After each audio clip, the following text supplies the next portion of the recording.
আজিৰ এইটো ভিডিঅ'ত মই তোমালোকক ক্লাছ 10 নতুন মেথছ কিতাপৰ অনুশীলনী 8.2 কুৱেশ্যন নং 2 ৰ পৰা 8 লৈকে আটাইখিনি অংক একেবাৰে সহজ নিয়মত কৰাম। গতিকে তোমালোকে ভিডিঅ'টো প্ৰথমৰ পৰা শেষলৈ চাই থাকা আৰু তোমালোকে আমাৰ এই সেৱা পাঠশালা ইউটিউব চেনেলটো ছাবস্ক্ৰাইব কৰি ল'বা, কাৰণ তোমালোকে গোটেই বছৰটো এনেদৰে ক্লাছ কৰাম যাতে তোমালোকে এটা ভাল ৰিজাল্ট কৰিব পাৰা। তো ইয়াৰ আগৰ ক্লাছত মই তোমালোকক অনুশীলনী 8.2 কুৱেশ্যন নং 1 ৰ আটাইখিনি অংক একেবাৰে সহজ নিয়মত কৰাইছিলোঁ। আজিৰ এইটো ভিডিঅ'ত মই তোমালোকক কুৱেশ্যন নং 2 ৰ পৰা কৰাম। চ' তোমালোকে ভিডিঅ'টো প্ৰথমৰ পৰা শেষলৈ চাই থাকা।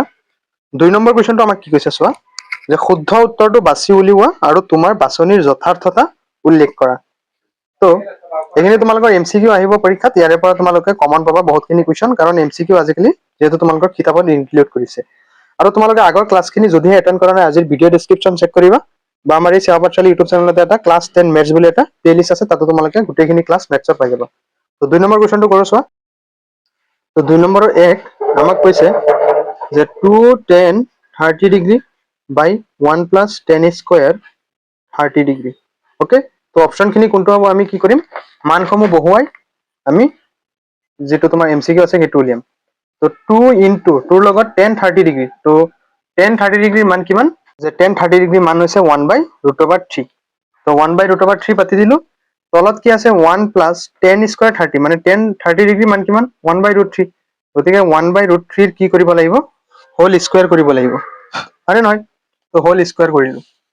তো কিমান হ'ব চোৱা, যে ওপৰত আছে 2 × 2 মানে 2 / √3, আৰু তলত কিমান আছে 1 প্লাছ 1 স্কোয়াৰ মানে কিমান 1, √3 হোল স্কোয়াৰ মানে কিমান হ'ব, √3 হোল স্কোয়াৰ মানে স্কোয়াৰৰ ৰুট কটা যাব, থাকিব কিমান 3। অ'কে, তো কি হ'ব 2/√3, আৰু তলত কি হ'ব চোৱা, যে 1 আৰু 3 লসাগু কিমান 3, 3 1ত 3 বাৰ, 3 × 1 = 3 যোগ 3 × 3 = 1 বাৰ, 1 × 1 = 1, মানে কিমান হ'ব, যে 4/3 তলত আৰু ওপৰত কিমান হ'ব 2/√3, হয়নে নহয়? তেতিয়া আমি এইটো বস্তু এনেকৈ কৰি দিম, যে 2/√3 আৰু এইটো উল্টাই দিলে কি হ'ব, 4/3 আছে হৈ যাব 3/4, 2 4ত কেইবাৰ 2 বাৰ। তো কিমান হ'ব, যে ওপৰত হ'ব 3 আৰু তলত কিমান হ'ব 2√3, কি হ'ব 2√3। এতিয়া চোৱা, তলৰ 2√3 টো 2√3 এনেকৈ ৰাখি দিয়া। এতিয়া 3টোক আমি কেনেকৈ লিখিব পাৰোঁ চোৱাচোন, যে √3 হোল স্কোয়াৰ যদি আমি কৰোঁ 3 পাম, মানে কি √3 × √3, আমি √3 × √3 কৰিলে আমি কিমান পাম 3 পাম। গতিকে √3 × √3। তো তলত কেইটা আছে, তলত কেইটা আছে, দুটা √3 আৰু ওপৰত এটা √3, এটা √3 কটা গ'ল, থাকিল কিমান, যে √3/2। তো √3/2 মানে কিমান ডিগ্ৰী, √3/2 কিমান, ইয়াতে অপশ্যন কেইটা চোৱা, অপশ্যন কেইটা আমাক দিয়া আছে sin 60 ডিগ্ৰী। তো sin 60 ডিগ্ৰীৰ মান কিমান, √3/2। তো কি হ'ব, অপশ্যন কোনটো হ'ব, এ হ'ব শুদ্ধ উত্তৰ, যে sin 60 ডিগ্ৰী, এইটো হৈ যাব 2 আৰু 1 নম্বৰটোৰ সমাধান। ঠিক আছে, বুজি পাইছা? তো এনেকৈ তোমালোকে কৰিব লাগিব, অকণমান একেবাৰে ইজি, তোমালোকে জাষ্ট কি কৰিব লাগিব, অকণমান প্ৰেক্টিচ কৰিলেই তোমালোকৰ এইখিনি আহি যাব। ঠিক আছে, চ' এতিয়া আমি নেক্সট 2 নম্বৰটো কৰিম। তো 2 নম্বৰটো কি আছে চোৱা, 2 নম্বৰ, যে 1 minus tan square 45 degree 1 plus tan square 45 degree. Okay, তো এতিয়া আমি মানসমূহ বহুৱাই দিম, মানসমূহ বহুৱালে আমাৰ আহি যাব। তো চোৱা 1 minus tan square 45 ডিগ্ৰী, তো tan 45 ডিগ্ৰীৰ মান কিমান 1, গতিকে কি হ'ব 1ৰ স্কোয়াৰ ডিভাইডেড বাই 1 plus tan square 45, tan 45 ডিগ্ৰীৰ মান কিমান 1, গতিকে 1ৰ স্কোয়াৰ। অ'কে, তো এতিয়া চোৱা, যে তলত আছে 1 plus 1 হোল স্কোয়াৰ, মানে কিমান হ'ব 1 plus 1, আৰু ওপৰত কিমান হ'ব 1 minus 1। তো 1ৰ পৰা 1 গ'লে 0 ডিভাইড বাই 2, তো 0/2 মানে কিমান হ'ব 0 হ'ব, হয় নহয়? তো অপশ্যন কোনটো হ'ব চোৱাচোন, যে অপশ্যন হৈ যাব ডি, যে 0, গতিকে ডি হৈ যাব অপশ্যন 2টো। ঠিক আছে, চ' এতিয়া আমি নেক্সট 3 নম্বৰটো কৰিম। চোৱা 3 নম্বৰটো আমাক দিছে যে sin 2a = 2 sin a।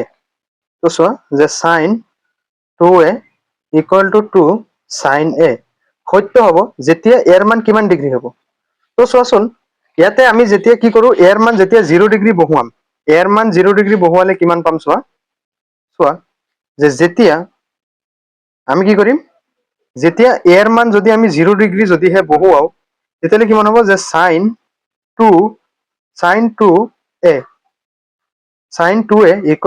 কি হ'ব, sin 2 × 0 ডিগ্ৰী, মানে a ডিগ্ৰী মানে আমি কিমান বহুৱাইছোঁ 0, মানে কিমান হ'ব sin 2 × 0 মানে কিমান হ'ব 0 ডিগ্ৰী হ'ব, মানে কিমান 0। ঠিক আছে, তো একেদৰে আমি যদি কি কৰোঁ 2 sin a, ভালকে ধ্যান দিয়া যে 2 sin x যদি আমি বহুৱাও যে 2 sin a এৰ মান কিমান 0 ডিগ্ৰী হয় নহয় মানে কিমান হ'ব 2 ইনটু sin 0 ডিগ্ৰী মানে কিমান 0 sin 0 ডিগ্ৰী মান কিমান 0 গতিকে 0 পাতিলো ইকুয়াল টু কিমান হ'ব 0 হ'ব মানে দুইটা সেম হৈছে না নাই দুইটা সেম হৈ গৈছে অৰ্থাৎ left hand side equal to right hand side গতিকে কি হৈ যাব অপশন এ হৈ যাব শুদ্ধ উত্তৰ যে 0 ডিগ্ৰী বুজি পাইছা নাই মানে দুইফালে কি ওলাইছে 0 ওলাইছে গতিকে অপশন এ হৈ যাব যে 0 তো এতিয়া 4 নম্বৰ কি দিছে যে 2 10 30 ডিগ্ৰী ডিভাইড বাই 1 মাইনাস 10 স্কয়াৰ 30 ডিগ্ৰী এটোৰ মান আমি কেনেকৈ উলিয়াম চোৱা আমি জাস্ট কি কৰিম যে 2 ইনটু 10 30 ডিগ্ৰী 10 30 ডিগ্ৰী মান কিমান 1 বাই ৰুট অভাৰ 3 ডিভাইড বাই 1 মাইনাস 10 30 ডিগ্ৰী স্কয়াৰ 10 30 ডিগ্ৰী মান কিমান যে 1 বাই ৰুট 3 হোল স্কয়াৰ ওকে তো কিমান হ'ব সো ওপৰত তলত কি আছে 1 গতিকে ওপৰত হ'ব 2 ডিভাইড বাই কিমান হ'ব ৰুট 3 2 বাই ৰুট 3 আৰু তলত কিমান হ'ব 1 মাইনাস 1 ডিভাইড বাই ৰুট 3 হোল স্কয়াৰ মানে কিমান 3 হয় নহয় তো এতিয়া চোৱা তো ওপৰত কি হ'ব 2 বাই ৰুট 3 আৰু তলত কিমান হ'ব ইয়াৰে তলত 1 3 আৰু 1 ৰ লসাগু 3 3 একত 3 বাৰ 3 এক গুণে 3 মাইনাস 3 এ 3 একবাৰ 1 এক গুণে 1 হয় নে নহয় তো কিমান হ'ব যে 2 বাই ৰুট 3 ডিভাইডেড বাই কিমান হ'ব যে 3 মাইনাস 1 মানে 2 2 বাই 3 হয় নে নহয় তো এতিয়া আমি বস্তুটো উল্টাই দিম যে 2 বাই ৰুট 3 এনেকৈ ৰাখি দিম আৰু এইটো উল্টাই দিলে কি হ'ব 3 বাই 2 হ'ব তো এইটো 2 কটা গ'ল থাকিল কিমান 3 বাই ৰুট 3 থাকিল কিমান 3 বাই ৰুট 3 তো এতিয়া আমি 3 ক কেনেকৈ লিখিব পাৰো উঠনি কৈছিলো যে ৰুট 3 ইনটু ৰুট 3 লিখিব পাৰো ডিভাইড বাই কিমান ৰুট 3 তো ৰুট 3 কটা গ'ল থাকিল কিমান ৰুট অভাৰ 3 সো 3 ক আমি কেনেকৈ ৰুট 3 লিখিলো কাৰণ ৰুট অভাৰ 3 হোল স্কয়াৰ কৰিলে কিমান পাও 3 পাও স্কয়াৰ ৰুট কটা গৈ গতিকে কি হ'ব ৰুট 3 ইনটু ৰুট 3 ঠিক আছে ৰুট 3 ইনটু ৰুট 3 পূৰণ কৰিলে আমি কিমান পাম 3 পাম তো কিমান পালো ৰুট 3 তো ৰুট 3 মানে কিমান 10 60 ডিগ্ৰী মান কিমান ৰুট 3 হয় নে নহয় গতিকে শুদ্ধ উত্তৰটো চোৱা অপশন কোনটো হ'ব যে 10 60 ডিগ্ৰী অৰ্থাৎ অপশন সি হৈ যাব শুদ্ধ উত্তৰ ঠিক আছে তো এমসিকিউ খিনি তোমালোকে এনেকৈ নিজে নিজে বুজি বুজি কৰিব লাগিব তো তোমালোকে কি কৰিবা বাৰে বাৰে প্ৰেক্টিছ কৰিবা বস্তুখিনি তেতিয়া কিন্তু তোমালোকৰ আহি যাব তো এতিয়া আমি নেক্সট কি কৰিম 3 নম্বৰটো কৰিম ঠিক আছে অকমান ধ্যান দিবা 3 নম্বৰটো খিনি একেবাৰে ইজি তো সো 3 নম্বৰৰ সমাধান আজি কৰিছা মানে অংকখিনি আজি তোমালোকে প্ৰেক্টিছ কৰিবা 2-3 বাৰ প্ৰেক্টিছ কৰিবা তেতিয়া তোমালোকৰ পৰীক্ষাৰ আগত এবাৰ প্ৰেক্টিছ কৰিলে হৈ যাব 3 নম্বৰ আমাক কৈছে 3 ৰ 1 যদি 10a + b = √3 ঠিক আছে তো আমাক দিয়া আছে যে 10a + b = কিমান √3 এটা আমাক দিয়া আছে ওকে তো এতিয়া চোৱা যে 10a + b = এতিয়া চোৱা 10 ৰ ক্ষেত্ৰত √3 কি কিমান ডিগ্ৰীৰ মান যে 10 60 ডিগ্ৰীৰ মান হয় নে নহয় তো 10 60 ডিগ্ৰী মানে কিমান √3 তো 10 10 কটা গ'ল থাকিল কিমান যে a + b = কিমান 60 ডিগ্ৰী হল নে নাই তো এতিয়া a + b = কিমান পালো 60 ডিগ্ৰী অৰ্থাৎ a = ইফালে b মাইনাস প্লাস হৈ আছে সিফালে গলে কি হ'ব মাইনাস হ'ব তো 60 ডিগ্ৰী মাইনাস b এইটো হৈ যাব 1 নম্বৰ সমাধান ঠিক আছে তো আমি এনেকৈ পাতি থৈ দিম নেক্সট কি দি আছে আকৌ কি দি আছে 10a - b = কিমান 1/√3 এটা আমাক দিয়া আছে ওকে তো এতিয়া চোৱা 10a - b 10a - b = 10 ৰ ক্ষেত্ৰত কিহৰ মান 1/√3 কোৱাচোন যে 10 ৰ ক্ষেত্ৰত 1/√3 কিহৰ 10 30 ডিগ্ৰী মান 1/√3 তো ইয়াতে কি পাতিম 10 30 ডিগ্ৰী তো 10 10 কটা গ'ল থাকিল কিমান যে a - b = কিমান 30 ডিগ্ৰী ওকে তো ওপৰত চোৱা 1 নম্বৰ সমীকৰণত এৰ মান আমি কিমান পাইছিলো 60 - b গতিকে ইয়াতে এৰ মান কিমান বহুৱাই দিম 60 - b আৰু লগত কি আছে -b = 30 ডিগ্ৰী ওকে তো চোৱা 60 - b - b মানে কেইটা b দুটা b = কিমান 30 ডিগ্ৰী তো কিমান হ'ব ইফালৰ 60 টো আমি সিফালে গলে কি হ'ব মাইনাসৰ 60 হৈ যাব যে 30 আৰু প্লাসৰ 60 সিফালে গলে কি হ'ব মাইনাসৰ 60 ডিগ্ৰী ওকে তো মাইনাসৰ 2b = 30 ৰ পৰা 60 গলে কিমান হ'ব -30 হ'ব প্লাসে মাইনাসে মাইনাস ডাঙৰ চিন মাইনাস 60 ৰ পৰা 30 গলে 30 আৰু চিনটো কি মাইনাসৰ তো b = কিমান হ'ব -30/2 হ'ব -2 মানে b ৰ লগত 2 পূৰণ হৈ আছে সিফালে গৈ কি হ'ব হৰণ হ'ব মাইনাস মাইনাস কটা গ'ল 2 য়ে 30ক কেইবাৰ 15 বাৰ মানে b ৰ মান কিমান হ'ব 15 হ'ব b ৰ মান কিমান পাইছো 15 তো এতিয়া আমি কি কৰিম এৰ মান উলিয়াব পাৰিম 1 নম্বৰ সমীকৰণত বহুৱাই তো 1 নম্বৰ সমীকৰণ ইমপ্লাইজ 1 নম্বৰ সমীকৰণ কি আছে a = 60 - b তো 60 - b b ৰ মান কিমান 15 তো 60 ৰ পৰা 15 আমি কি কৰিম মাইনাস কৰিম 10 ৰ পৰা 5 গলে 5 5 ৰ পৰা 1 গলে 4 মানে কিমান হ'ব 45 ডিগ্ৰী হয় নহয়? তো আমাক কুৱেশ্যনটোত কি কৈছিলে যে এ আৰু বিৰ মান উলিওৱা, তো এৰ মান কিমান 45 ডিগ্ৰী পালো আৰু বিৰ মান কিমান 15 ডিগ্ৰী পালো, হলে নাই? তো এতেকে angle A equal to 45 degree আৰু এংগল বি ইকুয়াল টু কিমান 15 ডিগ্ৰী, আৰু এইটো হৈ যাব আমাৰ 3ৰ 1 নম্বৰৰ সমাধান। ঠিক আছে, সো তোমালোকে ভালকে পাতি লোৱা, মই আৰু এবাৰ তোমালোকক দেখুৱাই দিছো এনসাৰটো। ঠিক আছে, ভিডিওটো পজ কৰি তোমালোকে লিখি ল'বা। এতিয়া আমি নেক্সটটো কৰো চোৱা। তো 3-2 আমি কৰিম চোৱা, যে আমাক দিয়া আছে যে sin x plus y equal to কিমান 1। তো চোৱা সাইনৰ ক্ষেত্ৰত কিহৰ মান 1, কিমান ডিগ্ৰীৰ মান 1 সাইনৰ ক্ষেত্ৰত, কোৱা যে সাইনৰ ক্ষেত্ৰত sin 90 ডিগ্ৰীৰ মান কিমান 1, গতিকে sin 90 1ৰ ঠাইত sin 90 ডিগ্ৰী আমি বহুৱালো। তো sin sin কটা গ'ল, থাকিব কিমান x plus y equal to কিমান 90 ডিগ্ৰী। তো x ৰ মান কিমান হ'ব, আমি ইফালে যদি প্লাছৰ y সিফালে লৈ যাওঁ কি হ'ব 90 ডিগ্ৰী মাইনাছ y, হয় নে নাই? তো এটা আমি দি থলো 1 নম্বৰ সমীকৰণ বুলি। ওকে, তো আমি আৰু নেক্সট কি দি আছে আকৌ চোৱা, আকৌ কি আছে যে cos x minus y equal to কিমান √3/2। ওকে, তো cosৰ ক্ষেত্ৰত কিমান ডিগ্ৰীৰ মান √3/2 কোৱাচোন, যে cosৰ ক্ষেত্ৰত cos 30 ডিগ্ৰীৰ মান কিমান √3/2। তো cos cos কটা গ'ল, থাকিল কিমান x minus y equal to কিমান 30 ডিগ্ৰী। তো আমি 1 নম্বৰ সমীকৰণত x ৰ মান কিমান পাইছিলো 90 minus y, গতিকে x ৰ ঠাইত আমি কিমান পাতিম 90 minus y, আৰু সিফালে কি আছে minus y ইকুয়াল টু কিমান 30 ডিগ্ৰী। তো কিমান হ'ব 90 minus y কেইটা y দুটা y, তো 90 minus 2y ইকুয়াল টু কিমান 30 ডিগ্ৰী।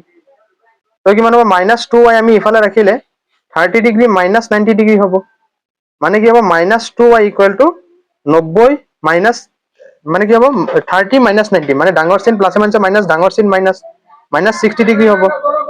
তো -2y, y টো যদি আমি ইফালে ৰাখি দিওঁ -2 টো পূৰণ হৈ আছে, সিফালে গৈ কি হ'ব হৰণ হ'ব। তো মাইনাছ মাইনাছ কটা গ'ল, 2 × 7 কেইবাৰ 30 বাৰ, অৰ্থাৎ y ৰ মান আমি কিমান পালো, y ৰ মান আমি পাই গলো 30 ডিগ্ৰী। তেতিয়া আমি y ৰ মান পাই গলো, মানে কি আমি x ৰ মান উলিয়াব পাৰিম 1 নম্বৰ সমীকৰণত বহুৱাই। 1 নম্বৰ সমীকৰণ কি আছে x equal to 90 minus y, হয় নে নহয়? তো x equal to 90 minus y degree মান আমি কিমান পালো 30, তো 30 ডিগ্ৰী পাতিলো, হয় নে নহয়? তো x ৰ মান কিমান হ'ব 90 minus 30 মানে কিমান হ'ব 60 ডিগ্ৰী। তো আমি x ৰ মান পাই গলো 60 ডিগ্ৰী, আৰু y ৰ মান কিমান পাই গলো 30 ডিগ্ৰী। তো আমাৰ হৈ গ'ল। তো এতেকে x ইকুয়াল টু 60 ডিগ্ৰী আৰু y ইকুয়াল টু কিমান 30 ডিগ্ৰী, আৰু এইটো হৈ যাব আমাৰ সলিউশন। ঠিক আছে, তো আমাৰ 3-2টা হৈ গ'ল। তো তোমালোকে ধুনীয়াকে এইখিনি পাতি লোৱা। তো এতিয়া চোৱা আমি কুৱেশ্যন নং 4 কৰিম। কুৱেশ্যন নং 4 আমাক কি দিছে, তলত দিয়াবিলাক সত্য নে অসত্য কোৱা, তোমাৰ উত্তৰৰ যুক্তি দাঙি ধৰা। তো 1 নম্বৰ আমাক দিছে যে sin a plus b equal to sin a plus sin b, হয় নে নহয়? তো এইটো কি হ'ব অসত্য হ'ব। তো আমি অসত্য কেনেকৈ হ'ব আমি উলিয়াই ল'ম। তো চোৱা, যিহেতু আমাক দিয়া আছে যে sin a plus b equal to কিমান দিয়া আছে যে sin a plus sin b, তো আমি যদিহে যদি আমি a ডিগ্ৰীৰ মান যদি 45 ডিগ্ৰী বুলি ধৰো, আৰু b ৰ মান যদি আমি 45 ডিগ্ৰী বুলি ধৰো, আমি ধৰি লৈছো। তো ধৰি ললে কি হ'ব, এটাকে কি হ'ব যে sin a plus b, sin a plus b অৰ্থাৎ কিমান হ'ব চোৱা, যে sin a plus b অৰ্থাৎ লেফ্ট হেণ্ড সাইড আমি কৰি আছো, sin a plus b মানে কিমান হ'ব sin 45 ডিগ্ৰী, মানে a ৰ মান কিমান, সো লেফ্ট হেণ্ড সাইড লৈছো আমি, a ৰ মান কিমান 45 ডিগ্ৰী প্লাস b ৰ মান কিমান 45 ডিগ্ৰী। ওকে, তো 45 ডিগ্ৰী মানে কিমান হ'ব sin 90 ডিগ্ৰী। তো sin 90 ডিগ্ৰীৰ মান কিমান 1, তো আমি লেফ্ট হেণ্ড সাইডত কিমান পালো 1 পালো। এতিয়া ৰাইট হেণ্ড সাইড কৰি চাম।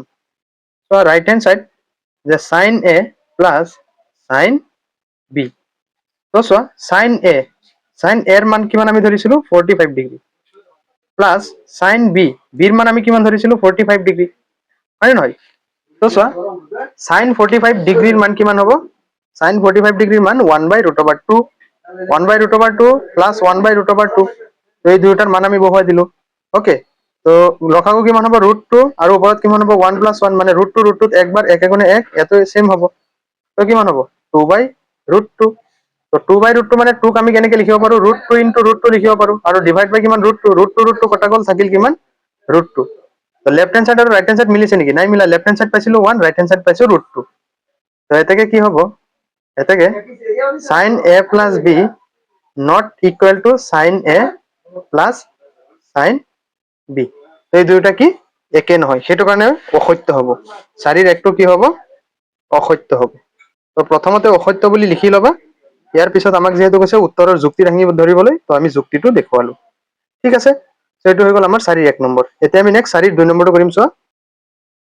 তো 4 2 নম্বৰটো আমাক কি কৈছে যে সাইন থিটাৰ মান বাঢ়ি যায় যদি থিটাৰ মান বাঢ়ে। তো এইটো কি হ'ব চোৱাচোন, ভালকে চোৱা যে সাইন থিটাৰ মান বাঢ়ি যাব যদি থিটাৰ মান বাঢ়ে।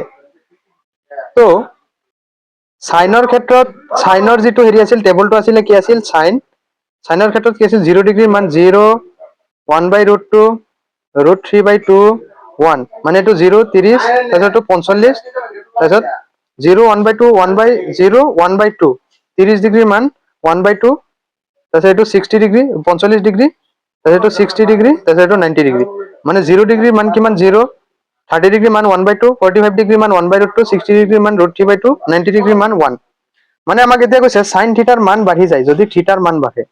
তো সাইন থিটা যদি ইয়াতে মই যদি সাইন 30 ডিগ্ৰী বুলি যদি ধৰো তেতিয়া 30 ডিগ্ৰীৰ মান কিমান আছে 1/2 তো 90 ডিগ্ৰী মানে থিটাৰ মান বাঢ়ি গৈছে থিটাৰ মান এতিয়া বঢ়াই দিছো 90 ডিগ্ৰী তো 90 ডিগ্ৰীৰ ক্ষেত্ৰত কিমান হৈছে 1 হৈছে হাফতকৈ 1 ডাঙৰ হয় নে নহয় তো মানে কি যিমান তোমাৰ সাইন থিটাৰ মান বাঢ়ি গৈছে সিমান কি হৈছে থিটাৰ মানটো বাঢ়ি গৈছে মানে এইটোৰ ক্ষেত্ৰত 0ৰ ক্ষেত্ৰত 0 90 মানে কি এইটো 0তকৈ 90 ডাঙৰ তো ডাঙৰটোৰ ক্ষেত্ৰত মানুহ কি হৈছে 0তকৈ 1 মানে ডাঙৰ হৈছে তো 4ৰ 2টো কি হ'ব সত্য হ'ব আৰু এইটো আমি যুক্তিটো দেখুৱালো ঠিক আছে।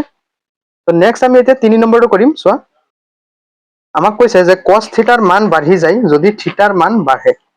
তো চোৱা কেনেকৈ হ'ব যে cosৰ যিটো হেৰি আছিলে কিমান আছিলে cosৰ ক্ষেত্ৰত 1√3/2 1/√2 1/2 0 এনেকৈ আছিলে হয় নে নহয় যে 1√3/2 1/√2 1/2 0 0 ডিগ্ৰীৰ মান কিমান 1 30 ডিগ্ৰীৰ মান কিমান √3/2 45 ডিগ্ৰীৰ মান কিমান 1/√2 60 ডিগ্ৰীৰ মান কিমান 1/√2 90 ডিগ্ৰীৰ মান কিমান 0 তো চোৱাচোন যে ইয়াতে থিটাৰ মান বাঢ়িছে থিটাৰ মান বাঢ়ি গ'লে থিটাৰ মান যদিহে মই কি কৰোঁ যদি মই cos যদি 30 ডিগ্ৰী যদি ধৰো বা 0 ডিগ্ৰী বুলি ধৰিছো cos 0 ডিগ্ৰী মান কিমান 1 তো cos 90 ডিগ্ৰী মান কিমান চোৱাচোন 0 মানে একতকে কি 0 সৰু মানে কমিছে কিন্তু ইয়াতে কৈছে বাঢ়িছে তো অপশনটো কি হৈ যাব তিনিটো কি হৈ যাব অসত্য হৈ যাব কি হৈ যাব অসত্য হৈ যাব কাৰণ এইটো আমাৰ যিমান cos থিটাৰ মান বাঢ়ি গৈছে সিমান কমি গৈছে কিন্তু ইয়াতে কৈছে বাঢ়ি গৈছে বুজি পাইছা নে নাই তো এইটো হৈ যাব আমাৰ 3 নম্বৰটো অসত্য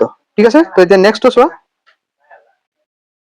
4 নম্বৰ কি কৈছে থিটাৰ সকলো মানৰ বাবে sin থিটা = cos থিটা তো কেনেকৈ হ'ব চোৱা সাইনৰ ক্ষেত্ৰত আমি কি পাইছিলো যে 0 1/2 1/√2 √3/2 1 ওকে তো এইটোৰ ক্ষেত্ৰত চোৱা যে cos sin 0 ডিগ্ৰী মান কিমান 0 কিন্তু cos 0 ডিগ্ৰী মান কিমান 1 তো দুয়োটা মিলিছে নেকি নাই মিলা গতিকে অটোমেটিক কি হৈ যাব 4 নম্বৰটো কি হৈ যাব অসত্য হৈ যাব বুজি পাইছা নে নাই সাইনৰ ক্ষেত্ৰত এইটো হয় নে নহয় যে 0 1/2 1/√2 √3/2 1 কিন্তু cosৰ ক্ষেত্ৰত 1 √3/2 1/2 1/2 1/2 0 মানে এইটো অটোমেটিক ঘূৰি গৈ cos হৈছিলে উল্টা হয় তো বস্তুটো মিলিব নেকি নিমিলে কাৰণ cos থিটা আৰু sin থিটাৰ মান কোনোটো নিমিলে মই যদি ইয়াতে যদি মই sin 60 ডিগ্ৰী মান ধৰো আৰু সিফালে যদি cos 60 ডিগ্ৰী মান ধৰো তো চোৱাচোন sin 60 ডিগ্ৰী মান কিমান 0 1/0 30 45 60 মানে কিমান হ'ব sin 60 মান কিমান √3/2 কিন্তু cos 60 ডিগ্ৰী মান কিমান 0 30 45 60 1/2 দুইটা মিলিছে নেকি নাই মিলা এইটো কাৰণে কি হ'ব এইটো অসত্য হ'ব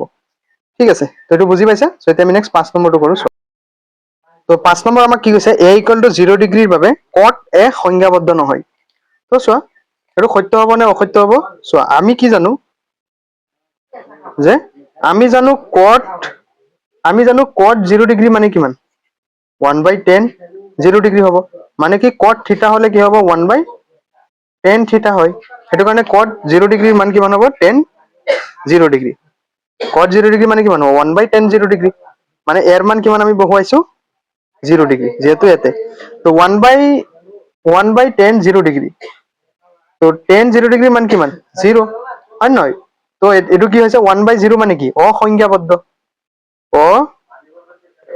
অসংজ্ঞাবদ্ধ কিন্তু ইয়াতে কি কৈছে অসংজ্ঞাবদ্ধ ইয়াতে কি কৈছে সংজ্ঞাবদ্ধ নহয় অৰ্থাৎ অসংজ্ঞাবদ্ধ মানে কি সংজ্ঞাবদ্ধ নহয় মানে যিকোনো সংখ্যাৰ তলত 0 থকা মানে কি আনডিফাইন্ড অৰ্থাৎ যিকোনো সংখ্যাৰ তলত 0 থকা মানে কি অসংজ্ঞাবদ্ধ যাক সংজ্ঞাবদ্ধ নহয় তো অপশন এইটো ভি কি 5 নম্বৰ কি হৈ যাব 5 নম্বৰটো কি হৈ যাব সত্য হৈ যাব, যেহেতু ইয়াতে সংখ্যাবদ্ধ নহয় বুলি কৈছে, অৰ্থাৎ অসংখ্যাবদ্ধ।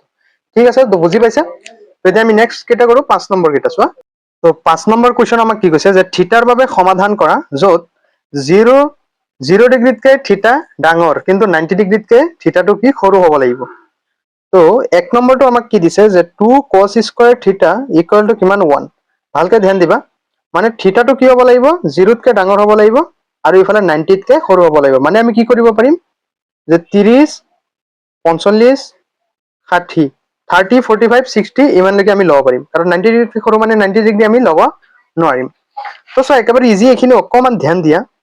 ইয়াতে কি আছে, 2 cos স্কয়াৰ থিটা। তো চোৱা 2 cos স্কয়াৰ থিটা ইকুৱেল টু 1 দিয়া আছে। এতিয়া আমি এই 2 টোক সিফালে লৈ গ'লে কি হ'ব, যে cos স্কয়াৰ থিটা ইকুৱেল টু কি হ'ব, 1/2 হৈ যাব।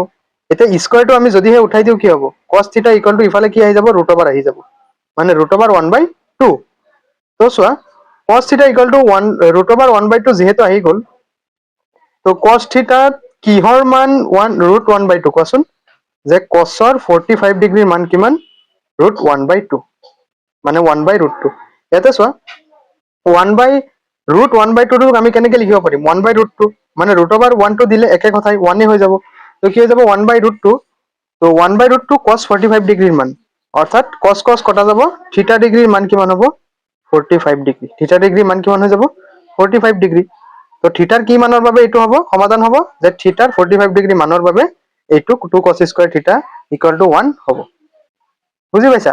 তেতিয়া আমি নেক্সট 2 নম্বৰটো কৰিম চোৱা। 2 নম্বৰ কি আছে, যে 3 tan স্কয়াৰ থিটা minus 1 equal to 0।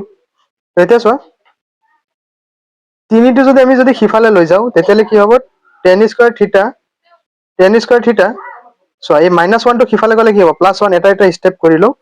3 tan square থিটাৰ লগত পূৰণ হৈ আছে, tan স্কয়াৰ থিটা ইকুৱেল টু কি হ'ব, হৰণ হ'ব, মানে 1/3। এতিয়া স্কয়াৰটো যদি উঠাই দিওঁ কি হ'ব, tan থিটা ইকুৱেল টু ৰুট আহি যাব, যে ৰুট 1/3। তো কিমান হ'ব, যে tan থিটা ইকুৱেল টু 1/√3 হৈ যাব, কাৰণ ৰুট 1 হোল স্কয়াৰ মানে একেটা কথাই 1 হয় নহয়, সেইটো কাৰণে tan থিটা মানে কিমান, 1/√3 আমি পালো। এতিয়া টেনৰ কি মানৰ বাবে 1/√3 হয় কোৱাচোন, যে tan 30 ডিগ্ৰী মানৰ বাবে 1/√3 হয়। তো tan কটা যাব, এতেকে থিটা ডিগ্ৰীৰ মান কিমান হ'ব, 30 ডিগ্ৰী, অৰ্থাৎ থিটা 30 ডিগ্ৰী মানৰ বাবে এই যিটো সমীকৰণ এইটো সমাধান হ'ব। ঠিক আছে, তো এইটো আছিলে 2 নম্বৰটো। নেক্সট এতিয়া আমি 3 নম্বৰটো কৰিম। চোৱা 3 নম্বৰটো কি আছে, 3 নম্বৰটো কি, যে 2 cos 3 থিটা ইকুৱেল টু 1। তো 3 নম্বৰটো কৰিলে কি হ'ব চোৱা, যে 2টো ইফালে পূৰণ হৈ আছে, 3 cos 3 থিটা, আৰু সিফালে গ'লে কি হ'ব, হৰণ হ'ব, মানে 1/2।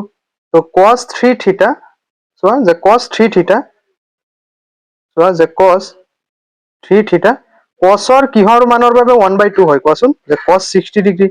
cos 60 ডিগ্ৰীৰ মান কিমান, 1/2। তো cos cos কটা যাব, থাকিব কিমান, যে 3 থিটা ইকুৱেল টু 60 ডিগ্ৰী, হয় নহয়। তো থিটাটো ইফালে ৰাখি দিলে হৰণ হ'ব, 3 6 কেইবাৰ 2 বাৰ, 3 2 6 আৰু 0। তো থিটা ডিগ্ৰীৰ মান কিমান আহি যাব, 20 আহি যাব, অৰ্থাৎ থিটাৰ মান 20 ডিগ্ৰীৰ ক্ষেত্ৰত এই সমীকৰণটো কি হ'ব, সমাধান হ'ব। ঠিক আছে, বুজি পাইছে? তোমালোকে একদম ধুনীয়াকৈ এইখিনি পাতিলো, আৰু বাৰে বাৰে প্ৰেক্টিচ কৰিলে এনেই তোমালোকৰ আহি যাব। তো 4 নম্বৰটো চোৱা, যে sin থিটা মাইনাছ cos থিটা ইকুৱেল টু 0। তো sin থিটা মাইনাছ cos থিটা ইকুৱেল টু 0। তো এতিয়া চোৱা sin থিটা মাইনাছ cos থিটা, তো আমি কি কৰিম, যে sin থিটাটো যদি ইফালে যদি ৰাখি দিওঁ, মাইনাছ cos থিটাটো সিফালে নিলে কি হ'ব, প্লাছৰ cos থিটা হৈ যাব, হয় নে নহয়। তো cos থিটাটো যদি ইফালে লৈ আনো, হৰণ হৈ যাব, মানে ইফালে 1ৰ লগত cos থিটা পূৰণ হৈ আছে, ইফালে কি হ'ব, হৰণ হ'ব। যিকোনো সংখ্যাৰ লগত আমি 1 এটা পূৰণ কৰিব পাৰো, হয় নে নহয়। তো cos থিটা sin থিটা বাই cos থিটা ইকুৱেল টু 1। তো sin থিটা বাই cos থিটা মানে কি, tan থিটা, হয় নহয়। tan থিটা ইকুৱেল টু কিমান, 1। তো টেনৰ কিমান ডিগ্ৰী মানৰ বাবে টেনৰ মান 1 হয়, যে tan 45 ডিগ্ৰীৰ মান আমি জানো কিমান, 1। তো tan কটা যাব, থাকিব কিমান, থিটা, থিটা ইকুৱেল টু কিমান, 45 ডিগ্ৰী, আৰু এইটো হৈ যাব আমাৰ 4 নম্বৰটো সমাধান। চাইছানে, এনেকে তোমালোকে কৰিবা, একেবাৰে ইজি মেথডত। এইটোৱে হ'ল আমাৰ 5ৰ 4 নম্বৰটো সমাধান। তো আমাৰ 5ৰ আটাইখিনি হৈ গ'ল। নেক্সট এতিয়া আমি 6 নম্বৰ MCQটো কৰিম। চোৱা 6 নম্বৰটো আমাক কি কৈছে, যদি tan থিটা ইকুৱেল টু 1/√3, তেন্তে থিটা ডিগ্ৰীৰ মান কিমান হ'ব। অকণমান ধ্যান দিবা, ইয়াতে চাবা আহি যাব। তো চোৱা ইয়াতে কৰো, চোৱা 6 নম্বৰ কি কৈছে, যদি tan থিটা ইকুৱেল টু 1/√3, তেন্তে কোন থিটাৰ মান কিমান হ'ব? তো চোৱা আমাক দিয়া আছে যে tan থিটা ইকুৱেল টু 1/√3 আমাক দিয়া আছে। তো কোৱা যে কি টেনৰ কি মানৰ বাবে 1/√3 হয়? যে টেনৰ 30 ডিগ্ৰীৰ মান হ'ল 1/√3 1/√3 হয় নে নহয়? তো থিটাৰ মান কিমান আহি গ'ল? চোৱা কিমান ইজি, থিটাৰ মান কিমান আহি গ'ল? 30 ডিগ্ৰী। এনেকৈ MCQ আহিলে তোমালোকৰ পৰীক্ষাত একেবাৰে ইজি হ'ব হয়নে? তো থিটাৰ কি মানৰ বাবে 30 ডিগ্ৰী। তো অপশ্যন কি হ'ব? যে অপশ্যন বি হৈ যাব শুদ্ধ উত্তৰ। 6ৰ অপশ্যন বি হ'ব শুদ্ধ উত্তৰ। ওকে, তো এতিয়া আমি নেক্সটটো কৰো চোৱা। তো 7 নম্বৰ কুৱেশ্যন আমাক কি কৈছে যে তলৰ প্ৰশ্নত উক্তি এ সংক্ৰান্ত এটা বাক্যৰ পিছত যুক্তি আৰ সংক্ৰান্ত আন এটা বাক্য দিয়া আছে। উক্তি এ আৰু যুক্তি আৰ বিবেচনা কৰি তলৰ বিকল্পবোৰৰ পৰা শুদ্ধটো বাছি উলিওৱা। তো উক্তি এ আমাক কিমান দিছে চোৱা। উক্তি এ আমাক দিছে যে sin 45 ডিগ্ৰীৰ মান cos 45 ডিগ্ৰীৰ মানৰ সমান। তো চোৱাচোন এইটো হয়নে নহয়? যে আমি জানো sin 45 ডিগ্ৰীৰ মান কিমান? 1/√2 আৰু ইফালে cos 45 ডিগ্ৰীৰ মানো কিমান? 1/√2। মানে দুয়োটাৰ মান কি একেই। তো কি হ'ব? উক্তি এ কি হৈ যাব? সত্য হৈ যাব। কি হৈ যাব? সত্য হৈ যাব। তো নেক্সট চোৱা, যুক্তি আৰ কি কৈছে যে cos থিটা ইকুৱেল টু sin থিটা। তো আমাক কৈছে যে 0 ডিগ্ৰীতকে থিটাৰ মানটো ডাঙৰ কিন্তু 90 ডিগ্ৰীতকে থিটাৰ মানটো কি সৰু। এইটো যুক্তিটো চোৱাচোন যে cos থিটা ইকুৱেল টু sin থিটা হয় নে নহয়? তো চোৱা, যদি আমি কি কৰো, যদি ইয়াতে যেহেতু কৈছে যে cos থিটা ইকুৱেল টু sin থিটা, তো আমাক কৈছে যে sin থিটা cos থিটা প্ৰত্যেকটো মানৰ বাবে সমান বুলি কৈছে। কিন্তু আমি যদি ইয়াতে কি কৰো, অকল 45 ডিগ্ৰীৰ মান হলেহে সমান হয়। অকল cos 45 ডিগ্ৰীৰ মান কিমান? 1/√2 আৰু sin 45 ডিগ্ৰীৰ মান কিমান? 1/√2। অকল এই 45 ডিগ্ৰী মানৰ বাবেহে কি হয়। এতিয়া চোৱা, জিৰোৰ মাজত কি আছে? 30, 45, 60 আছে। এতিয়া আমি যদি কি কৰো cos 60 ডিগ্ৰী, চোৱা যদি আমি কি কৰো 45 ডিগ্ৰী মান লৈছো ইয়াতে, কিন্তু যদি 30 ডিগ্ৰী মান যদি লওঁ, চোৱা যদি আমি cos 30 ডিগ্ৰী মান লওঁ আৰু ইফালে যদি sin 30 ডিগ্ৰী মান লওঁ, তো sin 30 ডিগ্ৰী মান কিমান হ'ব? 1/2 আৰু cos 30 ডিগ্ৰী মান কিমান হ'ব? √3/2। তো দুয়োটা সেম হৈছে নেকি? নাই হোৱা। তো সেম হোৱা নাই, মানে আমাক ইয়াতে কৈছে যিকোনো থিটাৰ মান ললেই হ'ল, কিন্তু আমি অকল চাইছো 45 ডিগ্ৰী মান ললেহে অকল একে ওলাই, কিন্তু বাকীকেইটা আটাইকেইটা মানৰ বাবে এক সমান নোলায়। গতিকে কি হ'ব? যুক্তি আৰটো কি হৈ যাব? অসত্য হৈ যাব। তো প্ৰথমতে উক্তিটো সত্য হ'ব, কিন্তু যুক্তিটো কি হ'ব? অসত্য হ'ব। গতিকে অপশ্যন কোনটো হ'ব চোৱা, যে অপশ্যন চি হৈ যাব শুদ্ধ, যে উক্তি এ সত্য কিন্তু যুক্তি আৰ কি হ'ব? অসত্য। তো 7ৰ অপশ্যন চি হ'ব শুদ্ধ উত্তৰ। ঠিক আছে, চ' এতিয়া আমি নেক্সটটো 8 নম্বৰটো কৰো চোৱা। আৰু তোমালোকে এইটো বুজি পাইছা নাই? ভালদৰে তোমালোকে এনেকে লিখি ল'বা। এইটো আমি ৰিজনৰ ক্ষেত্ৰত অৰ্থাৎ যুক্তিৰ ক্ষেত্ৰত আমি কৈছিলো। ওকে, চ' এতিয়া 7 নম্বৰ কুৱেশ্যনটো চোৱা। 8 নম্বৰটো চোৱা, যে ত্ৰিকোণমিতিক অনুপাতবোৰৰ 60 ডিগ্ৰী কোণত তলৰ কোণটো শুদ্ধ অধক্ৰম। তো চোৱা, অধ মানে কি? ডাঙৰৰ পৰা সৰুলৈ। তো চোৱা, ইয়াতে অপশ্যন এ যদি আমি চাওঁ যে sin 60 ডিগ্ৰী, sin 60 ডিগ্ৰী মান কিমান? √3/2 আৰু cos 60 ডিগ্ৰীৰ মান কিমান? যে 1/2। তাৰপিছত tan 60 ডিগ্ৰীৰ মান কিমান? যে √3। তো চোৱা এইটো হৈছে নেকি? নাই হোৱা, কাৰণ ইয়াতে √3/2, 1/2 আৰু ইয়াতে √3। কিন্তু অপশ্যন বি টো চোৱাচোন, যে tan 60 ডিগ্ৰী মান দি আছে। tan 60 ডিগ্ৰীৰ মান কিমান? যে √3। তাৰপিছত sin 60 ডিগ্ৰীৰ মান কিমান? sin 60 ডিগ্ৰীৰ মান কিমান? √3/2 আৰু cos 60 ডিগ্ৰীৰ মান কিমান? যে cos 60 ডিগ্ৰীৰ মান 1/2। তো চোৱা, √3ৰ মান ইফালে √3ৰ এপ্ৰক্স মান হয় তোমাৰ 1.73 এনেকুৱা এপ্ৰক্স কিবা এটা হ'ব। মুঠতে 8ৰ বি কি হৈ যাব? শুদ্ধ উত্তৰ। কাৰণ ইয়াতে চোৱা 1.73 ইয়াতকে কি ডাঙৰ হ'ল 1/2, হয়নে নহয়? তো এইটো কি হৈ যাব? অপশ্যন 8ৰ বি হৈ যাব শুদ্ধ উত্তৰ। বাকী কেইটা নিমিলে, কিন্তু এই অপশ্যন বি টো মিলে। তো 8ৰ অপশ্যন বি হ'ব শুদ্ধ উত্তৰ। ঠিক আছে, তো বাকী মানখিনিও তোমালোকে এনেকে বহুৱাই চাবা, কিন্তু অপশ্যন বি টোৱে হ'ব শুদ্ধ। তো এইটো হ'ল তোমালোকৰ আজিৰ অনুশীলনীটোৰ আটাইখিনি কুৱেশ্যন আনচাৰ। তো অনুশীলনী 8.2 আমাৰ আটাইখিনি অংক আজিৰ এইটো ভিডিঅ'ত হৈ গ'ল। তো ইয়াৰ নেক্সট ভিডিঅ'ত আমি কি কৰিম? অনুশীলনী 8.3 অংকখিনি একেবাৰে সহজ নিয়মত কৰাম। গতিকে তোমালোকে আজিৰ ভিডিঅ'টো লাইক কৰি আমাৰ এই সেৱা পাঠশালা ইউটিউব চেনেলটো ছাবস্ক্ৰাইব কৰি ল'বা। আৰু নেক্সট ভিডিঅ'টো তোমালোকে ভিডিঅ' ডেছক্ৰিপশ্যন বা তোমালোকে ক্লাছ 10 মেথছ বুলি এটা প্লেলিষ্ট আছে, যাতে তোমালোকে পাই যাবা। তো আজিলৈ আহিছো। Till then bye bye, take care, all the best.